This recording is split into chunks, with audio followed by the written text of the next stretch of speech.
Saint Ansgar was a German who evangelized in Sweden and Denmark. He lived from the year 801 to 865. So it's a long time ago, and it was mission. This is Roger from the MSC Mission Office, and you're with Mission Alive. If you look at the story of Ansgar, a long time ago, the mission was alive then. And Jesus gave us the mission, and the mission goes on. I sometimes say, as long as there is one person out there somewhere who does not believe in Jesus Christ, then the mission is alive. And so we carry on.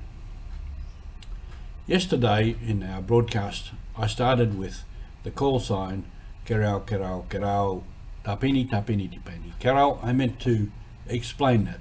That was the way we used to do the call signs. And the way it went for us in the church, in the diocese, was we would call the receiving station first and our own station last. So if I called Tapini, Tapini, Tapini, Kerau, then I was at Kerau and I was calling Tapini.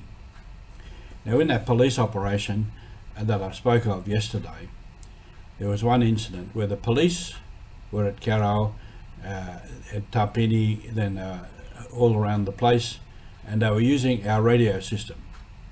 So one time I'm standing in the house at Kerau, the only person in the house, and someone was calling Tapini, Tapini, Kerau, meaning someone was in Kerau. It was only me. So this went on for a while, backwards and forwards, and then I said, excuse me, I think all of you people are all in Tapini.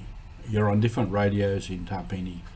I am the only one standing here in Kerau, because there was a radio station, a radio with the brothers, one with the parish and one with the health service there. So this was just the technology that we were using. The police had a different system of calling, which was the opposite to ours, hence the confusion. And that was part of the difficulties we had to get over with that particular operation and things that worked. Which reminds me of the missionaries always used whatever technology was available and they could get their hands on and afford. In the beginning of the mission at Yule Island, of course, it was boats. Boats put all supply. That's why the mission, the headquarters was Yule Island, as it was in many other places in Papua New Guinea, because there was a port, and they built a wharf and they could go from there. They also used horses, and they cut tracks up into the mountains for the horses to go up and to take all the supplies up. And then in some places where it was flat on the coast, they used bicycles. Later they used cars and vehicles. There's one story of an old Frenchman who was used to horses, and this other priest or somebody bought a car, and he said, I will never ride in one of those things. So change of technology. Later, of course, we put in airstrips through the mountains and used the aeroplanes, the small companies that were flying in and out. Some of the dioceses in PNG bought their own plane and serviced all their outstations and parishes. However, with that there was a number of accidents and people were killed, so it was decided to move away from owning planes to using the services that were available. And so on with many different things with technology.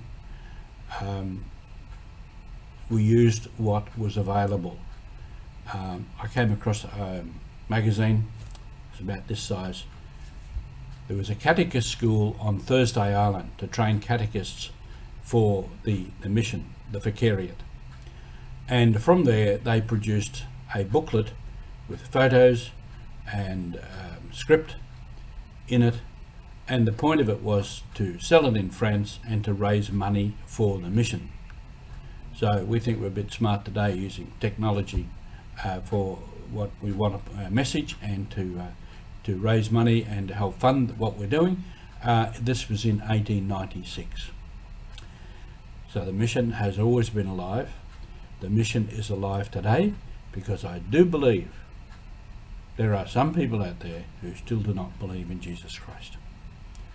So have a good day, our mission, and thank you for being with us.